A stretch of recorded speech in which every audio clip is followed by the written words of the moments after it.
మీ అందరినీ ఈ వాక్య పరిచర్యకి యేసు నామములో స్వాగతం పలుకుతూ, మరి పరిశుద్ధమైన గ్రంథంలో మరియ తల్లి యొక్క గొప్పతనం దేవుడు ఏమైనా చెప్పాడా అంటే, లూకా సువార్త 1వ అధ్యాయము 43వ వచనము, నా ప్రభు తల్లి నా యొద్దకు వచ్చుటకు నాకు ఎలాగు ప్రాప్తించను. నా ప్రభువు అంటే నా దేవుడి తల్లి నా యొద్దకు వచ్చుటకు నాకు ఎలా ప్రాప్తించను అని ఎలిజబెత్తమ్మ పరిశుద్ధాత్ముడి ప్రేరణ చేత మాట్లాడుతుంది. అదేవిధంగా ఈ వాక్యం ఎవరు రాశారు? పరిశుద్ధాత్మ దేవుడు పరిశుద్ధమైన గ్రంథమునందని వాక్యాలు రాశాడు అని మనందరికీ తెలుసు, అవునా? ఎస్. అయితే మరియ తల్లి ఎవరండి? దేవుని తల్లి అని డైరెక్ట్గా ఇక్కడ వాక్యమే చెప్తుంది. వాక్యం అంటే ఎవరు? దేవుడే చెప్తున్నాడు. కాబట్టి ఎవరైనా సరే, మరియ తల్లికి విరుద్ధంగా మాట్లాడుతున్న వారైనా సరే, ఇప్పటి వరకు యాక్సెప్ట్ చేయని వారైనా సరే అండి, వారందరూ ఒప్పుకోవాల్సిందే. ఎందుకంటే ఈ మాటలు చెప్తుంది నేను కాదండి, ఇంకెవరో కాదండి, దేవుడే స్వయంగా చెప్తున్నాడు. ఇమ్మానుయేలు అనగా దేవుడు మనతో ఉన్నాడు. మరి ఇమ్మానుయేలు అంటే యేసుక్రీస్తుల వారే కదా, మన దేవుడే కదా. మరి ఈ దేవుడు ఎవరి కడుపున పుట్టాడండి? మరియ తల్లి కడుపున పుట్టాడు. మరి దేవుడు మరియ తల్లి కడుపున పుట్టినప్పుడు ఈ యొక్క ప్రభువు మన యేసు ప్రభుల వారు మరియ తల్లి యొక్క కుమారుడు అయినప్పుడు, మరి మరియ తల్లి కుమారుడికి ఏమవుతుంది? తల్లి అవుతుంది. దేవుడికి ఏమవుతుంది? తల్లి అవుతుంది. అంటే దేవుడి తల్లే కదా. మరి తండ్రికే తల్లి అయినప్పుడు, యేసు ప్రభుల వారికే తల్లి అయినప్పుడు, మరి మనకి తల్లి అవ్వదా? కరెక్ట్గా అబ్జర్వ్ చేయాలండి మనం. పరిశుద్ధమైన వాక్యము ఇంత క్లియర్గా చెప్తుందండి. పరిశుద్ధమైన తల్లి మన మరియ తల్లి, దేవుడి తల్లే. దేవుడే యాక్సెప్ట్ చేస్తుంటే నీకు నాకు మనందరికీ ప్రాబ్లం ఏంటండి? నాకు అర్థం కాదు. చాలామంది బయట బోధిస్తూ ఉన్నారండి, ఇదిగో మరియ తల్లిని పక్కకు పెట్టండి, దేవుణ్ణి ఆరాధించండి. ఆరాధించండి, తప్పులేదు. కానీ నీ తల్లినో నీ తండ్రినో నువ్వు కనగానే నిన్ను బయట పడేయలేదు కదండి, పెంచారు కదా నిన్ను బాధ్యతగా. అదేవిధంగా మరియ తల్లి యోసేపులు ఎంతో పరిశుద్ధమైన జీవితాన్ని జీవించున్నారు, నీతిమంతుల వలె జీవించారు. పరిశుద్ధమైన వాక్యమే చెప్తుంది, ఇదిగో వీరు నీతిమంతులు, పరిశుద్ధురాలు, పరిపూర్ణురాలు, దేవుడి అనుగ్రహాన్ని పొందుకుంది, ఏలిన వారే స్వయంగా మరియ తల్లితో ఉన్నారు అని పరిశుద్ధమైన వాక్యం చెప్తుంటే ఇంకా ఎందుకండి మనం ఆలోచిస్తున్నాము. ముఖ్యంగా మన మరియ తల్లిని గ్రీకు భాషలో థెయోటోకోస్ అని అంటారండి. థెయో అంటే గాడ్, టోకోస్ అంటే తల్లి, అంటే దేవుని తల్లి అని అంటున్నాము. థెయోటోకోస్ అనే ఈ పదాన్ని 2వ శతాబ్దంలో పునీతుల యొక్క, మన పితామహుల యొక్క రచనా శైలిలో వారు మరియ తల్లిని సంబోధించేటప్పుడు ఇలా థెయోటోకోస్ అని పిలిచేవారు, రాసేవారు, సంబోధించేవారండి. అయితే మరియ తల్లి దేవుడి తల్లి అని మన కథోలిక శ్రీ సభ ఎప్పుడు ముద్రించింది, ఎప్పుడు ప్రకటించింది అనంటే 431వ సంవత్సరంలో ఎఫెస్ కౌన్సిల్ అంటే ఎఫెస్ సమావేశములో ధృవపరిచింది, ముద్రించింది. ఇదిగో మన మరియ తల్లి దేవుడి తల్లి, మనందరికి తల్లి అని కథోలిక శ్రీ సభ ప్రకటించింది. మరియ తల్లి మన దేవుని తల్లి అని మనం 3 ఆధారాలు చూడొచ్చండి. పరిశుద్ధమైన వాక్యము ద్వారా దేవుడే డైరెక్ట్గా మనతో మాట్లాడుతున్నాడు, ఇదిగో దేవుడి తల్లి అని. అదేవిధంగా కథోలిక శ్రీ సభ ఆధారాలు ప్రకారముగా తెలియజేయబడుతుంది. అదేవిధంగా విశ్వాస పరమ రహస్య ప్రకారముగా మనము చూడొచ్చు. మరి దేవుడే చెప్తున్నప్పుడు మనం ఇగ్నోర్ చేయడానికి ఛాన్సే లేదండి. కాబట్టి యేసు తల్లి, ప్రభు తల్లి, క్రీస్తు తల్లి మన అందరికీ కూడా మరి తల్లే కదండి. ఈ వాక్యం ఎక్కడైనా ఉందా అంటే మనము 1 కొరింథీ 12వ అధ్యాయము 12వ వచనం చూసుకుంటే గనక, క్రీస్తు పెక్కు అవయవములు గల ఒకే శరీరము వంటివాడు, పెక్కు అంగములతో కూడిన శరీరము ఒకటియే కదా. అదేవిధంగా యేసు ప్రభుల వారు శిరస్సై ఉన్నారు, అవునా? మనమందరము దేవుడి యొక్క శరీర భాగస్థులము. మన యేసు ప్రభుల వారు శిరస్సు. అయితే ఈ శిరస్సు ఎవరికైతే పుట్టిందో మరి ఈ యొక్క భాగాలు కూడా, శరీర భాగాలు కూడా వారికే పుట్టినట్టు కదండి, అంతేనా? అయితే మరి తల యేసు ప్రభుల వారు మరియ తల్లికి కుమారుడైనప్పుడు మరి శరీర భాగాలమైన మనమందరము మరియ తల్లి కుమార్తెలము కుమారులము కామా? మనమందరము మరియ తల్లి బిడ్డలమే కదండి. అందుకే దేవుడు చెప్తున్నాడు, ఇదిగో దేవుడి తల్లి మీ అందరికీ కూడా తల్లియే అని. ఇంకా మనం క్లియర్గా చూస్తే గనక యోహాను సువార్త 19వ అధ్యాయము 26వ వచనం చూడండి. యేసు తన తల్లితో, చూడండి ఇక్కడ, యేసు తన తల్లితో, స్త్రీ ఇదిగో నీ కుమారుడు అనెను. ఆ తరువాత శిష్యునితో, ఇదిగో నీ తల్లి అనెను. శిష్యుడు ఆ గడియ నుండి ఆమెను స్వీకరించి తన సొంత ఇంటికి తీసుకొని పోయెను. సొంత ఇంటికి తీసుకొని పోయెను అంటే సరిపోతుంది కదండి, సొంత ఇంటిని అని చెప్తున్నాడు దేవుడు. అంటే తన తల్లిగా స్వీకరించున్నాడు తన ప్రియమైన శిష్యుడు యోహాను గారి. మరి ఈ రోజులలో ఎంతోమంది బోధకులు ఉన్నారు, బోధనలు చేస్తున్నారు, ఇదిగో నేను దేవుడికి ప్రియమైన బిడ్డను, ప్రియమైన శిష్యురాలని, లేకపోతే దేవుడి క్రైస్తవ బిడ్డలో మేమందరం అని చెప్పుకున్నారు. మరి ఈ శిష్యుడి ప్లేస్లో మనం అందరము ఉన్నట్టే కదా, మనము కూడా దేవుడి యొక్క శిష్యులమే కదా, దేవుడి యొక్క బిడ్డలమే కదా. మరి మనకి దేవుడు చెప్తున్న మాట, ఇదిగో నా తల్లి స్వీకరించు అని. మరి మనలో ఎంతమంది ఇప్పటికి స్వీకరించామండి? కాబట్టి దేవుడు చెప్తున్న గొప్ప మాట మనకు అర్థం కావాలి. ఇదిగో నా తల్లిని స్వీకరించు అని అమూల్యమైన మాటలలో ఒక మాట దేవుడు స్లీవ మీద ఉన్నప్పుడు చెప్తున్న మాట. మన సొంత ఇంటికి అమ్మ మరియ తల్లిని తీసుకువెళ్ళాలి అంటే మన సొంత తల్లిగా అమ్మని స్వీకరించాలి అని దేవుడు చెప్తున్నాడు ఈ వాక్యం ద్వారా. ఇంతకన్నా గొప్ప మాటలు ఇంకా ఏం ప్రూఫ్స్ కావాలండి? ఇన్ని వాక్యాలు దేవుడు మనకు చూపిస్తుంటే. మీ అందరికీ ఒక మంచి ఎగ్జాంపుల్ చెప్తానండి. నా లైఫ్లో నేను అనుభవించింది మీతో షేర్ చేసుకుంటాను. అయితే నేను ప్రతి మంగళవారము చర్చ్కి వెళ్తాను. ఇక్కడ సెయింట్ ఆంటనీస్ చర్చ్ ఉంటుంది హైదరాబాద్లో. సో మెట్టిగూడ చర్చ్, అక్కడికి వెళ్తాను అనమాట. అయితే అక్కడికి వెళ్తున్న సమయంలో నేను 1.5 years నుంచి వెళ్తున్నాను. అక్కడికి నేను వెళ్తున్న సమయంలో నేను ఒక ఆంటీని చూశాను. ఆ ఆంటీకి 2 పిల్లలు ఉన్నారండి. ఒక పాప అవయవాలు కరెక్ట్గా లేవండి, అవయవాలు కరెక్ట్గా లేవు, ఇలా ఫోల్డింగ్స్ ఉన్నాయి అవయవాలన్నీ, అంటే కాళ్ళు నిలబడడానికి కరెక్ట్గా లేవు, చేతులు కరెక్ట్గా లేవు, మెడ కూడా వంకరగా ఉంటుందన్నమాట. తను ఎక్కడ పడుకోబెడితే అక్కడ పడుకుంటుంది ఆ పాప అంటే మరీ చిన్నపిల్ల కాదండి, ఉంటుంది ఒక 11-12 years ఉంటుంది, కానీ చూడడానికి ఇంతే ఉంటుంది ఆ పాప. మరి ఫోల్డింగ్ ఉంటుంది కదండి, కాళ్ళు చేతులు ఎంత ఉంటుంది, తన బాడీ మాత్రమే ఇంతే ఉంది, కాళ్ళు చేతులు అవన్నీ దగ్గరకు ఉన్నాయన్నమాట. అర్థమవుతుందా అండి? అయితే తనకి ఇంకో బాబు ఉన్నాడు. ఆ బాబుకి మతిస్థిమితం లేదండి, అంటే పిచ్చి పిచ్చిగా మాట్లాడుతూ ఉంటాడు, పిచ్చి పిచ్చిగా బిహేవ్ చేస్తుంటాడు. అండ్ అదేవిధంగా ఒక్కొక్కసారి బస్సు వస్తుంటే కూడా సడన్గా వెళ్తూ ఉంటాడు అనమాట. వాళ్ళ అమ్మ చాలాసార్లు అలా పట్టుకొని తీసుకెళ్తున్నప్పుడు కూడా నేను చూశాను. అయితే నేను చాలాసార్లు కూడా హెల్ప్ చేశాను అనమాట. తను వాళ్ళ కూతుర్ని ఎత్తుకున్నప్పుడు నేను ఆ బాబుని నడిపించడం అలా అనేది చేశాను. అయితే రోడ్డు క్రాస్ చేస్తున్న సమయంలో ఇలా చూసి కొన్ని రోజుల తర్వాత ఆ ఆంటీతో నేను అన్నాను, ఆంటీ మీరు ఒక చేతిలో ఇలా బాబుని పట్టుకున్నారు కష్టంగా, ఇంకో చేత్తో ఆ 11 ఏళ్ళ బిడ్డని మోసుకుంటూ అట్లా వెళ్తున్నారు. తన ఏజ్ ఆల్మోస్ట్ 45 అబోవ్ ఉంటుందండి ఆ ఆంటీ ఏజ్. సో నాకు చాలా బాధ అనిపించి ఎలా మోస్తుంది అసలు ఈ తల్లి అనుకున్నాను.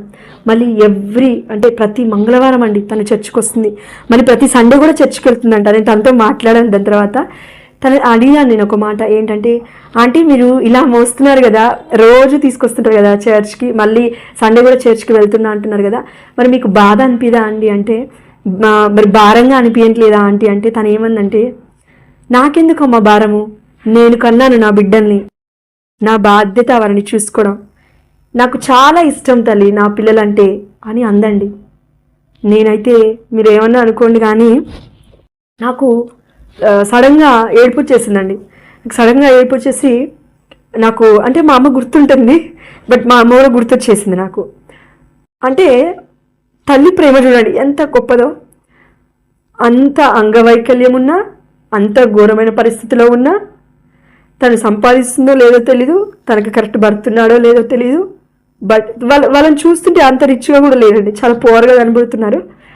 అయితే నేను అనుకున్నాను, అయ్యా మా అందరికీ అవయవాలను ఇచ్చావు, గొప్ప తల్లిని ఇచ్చావు, నీకు స్తోత్రం తండ్రి అని అనుకున్నానండి. అయితే ఆ తల్లి అన్న గొప్ప మాట, నా పిల్లలు నేను ప్రేమించకపోతే ఎలా, నేను కన్నా నా గర్భము నేను ప్రేమించకపోతే ఎలా అని అంది. ఈ మాట ప్రపంచంలో తల్లి ఒక్కటే చెప్పగలుగుతుందండి ఈ మాట. అది మనందరం గుర్తుపెట్టుకోవాలి. అయితే తండ్రి బాధ్యతగా ఉంటే ఓకే, కానీ రోజుల్లో చాలామంది బాధ్యతగా ఉండట్లేరండి. కానీ ఎంత ఉన్నా లేకున్నా చాలామంది తల్లులు ఎంతో బాధ్యతగా ఉంటారు పిల్లల పట్ల. వాళ్ళు ఎలా పుట్టినా కూడా వాళ్ళని స్వీకరిస్తూ ఉంటారు. కాబట్టి ఈ లోకంలో, ఈ భూలోకంలో ఉన్న మన తల్లులకే ఎంత ఓపిక, ఎంత ప్రేమ, భూమికున్నంత ఓపిక ఉంటే మరి దైవ సంభూతురాలైన మన మరియ తల్లికి తన బిడ్డలంటే ఇంకా ఎంత ప్రేమ అండి. ఒక్కసారి ఆలోచించండి. మనము కూడా అమ్మ బిడ్డలమే, దేవుడి యొక్క బిడ్డలమే, అంటే తల్లి యొక్క బిడ్డలమే. అలాంటప్పుడు అమ్మ మరియ తల్లి మన కోసం కన్నీరు కార్చట్లేదా? దర్శనాలను ఇవ్వట్లేదా అండి? ఎన్నో చర్చెస్ అండి, ఆల్మోస్ట్ మీరు కరెక్ట్గా చూస్తే యేసుప్రభుల వారి పేరు పైన ఉన్న చర్చెస్ కంటే ఎక్కువగా అమ్మ మరియ తల్లి పేరు మీద ఉన్న చర్చెస్ ఎక్కువగా ఉంటాయి. ఎందుకంటే మరియ తల్లి గొప్పతనం మనకు అర్థం కావాలని దేవుడి దర్శనాల ద్వారా మాట్లాడుతూ ఉంటాడండి. అది మనం అర్థం చేసుకోవాలి. అంతేకాని మూర్ఖంగా మాట్లాడకూడదండి. పరిశుద్ధమైన గ్రంథంలో ఉన్న మాటలు కూడా నువ్వు త్రోసిపుచ్చుతున్నావు అని అంటే మనం శాపగ్రస్తులం అవుతాము. కాబట్టి దేవుడి యొక్క వాక్యాన్ని విందాము, అమ్మ మరియ తల్లిని స్వీకరిద్దాము, మనస్ఫూర్తిగా మన ఇంటికి ఆహ్వానిద్దాము. అయితే ఆనాడు కానాపల్లి విందులో మనం చూసాం కదండి, యోహాను సువార్త 2వ అధ్యాయంలో ఉంటుంది. అక్కడ మనం ఒకసారి చూద్దామండి ఆ వాక్యము, ఎందుకంటే క్లియర్గా మనకు తెలియాలి కదా. యోహాను సువార్త 2వ అధ్యాయం ఒకసారి చూడండి. 3వ రోజున గలిలయలోని కానా పెళ్లిలో ఒక పెళ్లి జరిగెను, యేసు తల్లి అచట ఉండెను. ఇక్కడ వాక్యంలో కూడా మొదటి ప్రయారిటీ దేవుడు ఎవరికి ఇచ్చాడంటే తల్లికే ఇచ్చాడు. దాని తర్వాత 2వ వచనంలో యేసు ఆయన శిష్యులను ఆ వివాహమునకు ఆహ్వానింపబడిరి, అంటే మరియ తల్లి ఉంది అక్కడ, అవునా? అయితే ఆనాడు ఆ ప్రజలు మరియ తల్లిని ఏ విధంగా అయితే ముందుగా ఆహ్వానించున్నారో అదేవిధంగా మనమును మన కుటుంబాలలో, మన జీవితాలలో మరియ తల్లిని ఆహ్వానించడం ద్వారా, అమ్మ మధ్యవర్తిత్వ ప్రార్థన సహాయం అడగడం ద్వారా కానాపల్లిలో ఏ విధంగా అయితే ద్రాక్షారసము అయిపోయింది అని ముందుగా యేసుప్రభుల వారికి తెలియజేసిందో, అదేవిధంగా నా జీవితంలో ఎలాంటి లోటుపాట్లున్నా, ఎలాంటి కొరతలున్నా అమ్మ మరియ తల్లి పరిశుద్ధమైన మన యేసుప్రభుల వారికి తెలియజేస్తుంది. అదేవిధంగా మన కోసం ప్రార్థనా విన్నపం చేస్తుంది, విజ్ఞాపన ప్రార్థన చేస్తుంది. అప్పుడు తప్పకుండా దేవుడు మన ప్రార్థన ఆలకించి అద్భుతమైన కార్యాలు మన ఇంట చేస్తాడు.